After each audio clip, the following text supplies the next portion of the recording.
இப்படி என் பின்னாடியே தான் வருவாள். நான் வரேனா இல்லையான்னு பார்த்துட்டே தான் வருவாள். நான் முன்னாடி போனால் அவன் என் பின்னாடி வரும். நான் நின்றுட்டேன்னா அப்போது அங்கேயே நின்றுடுவா அவள். ஹஸ்பண்ட் எந்திரிச்சிட்டு எனக்கு முன்னாடி அவர் எந்திரிச்சு சாப்பாடு போட்டால் சாப்பிட மாட்டாள். நான் எந்திரிச்சு அவளுக்கு ஃபுட்டு போடுற வரைக்கும் எனக்காக வெயிட் பண்ணிகிட்ருப்பாள். நான் எப்போ எந்திரிப்பேன்னு அப்படியே என்னை குறுன்னு பார்த்துட்ருப்பா. இன்றைக்கி அப்படியே எல்லாம் மாறிடுச்சு. ரொம்ப எங்கே போயிட்டு வரோம் பாரு, வீடு போயிட்டு வரோம் பாரு. தல்கா தல்லுகா காஞ்சா கத்தா தள்ளு जाता देखो कि जाता देखो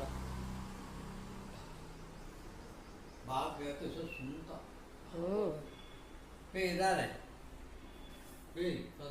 இப்படி இருந்தவ இப்போ என்கிட்ட சுத்தமாக வரமாட்டேங்கிறா. நான் தூக்குனா கோவப்படுறா. எதுவுமே சாப்பிட மாட்டேங்கிறா. முட்டை கறியெல்லாம் ரொம்ப விரும்பி சாப்பிடுவா. இப்போ எதுவுமே சாப்பிட மாட்டேங்கிறா. ஃபுட்டுமே கம்மியாகிடுச்சு. ஏதோ ஏக்கம் அவளுக்குள்ளார. இதை எப்படி சரி செய்வேன்? மனசுக்கு ரொம்ப கஷ்டமாக இருக்குது.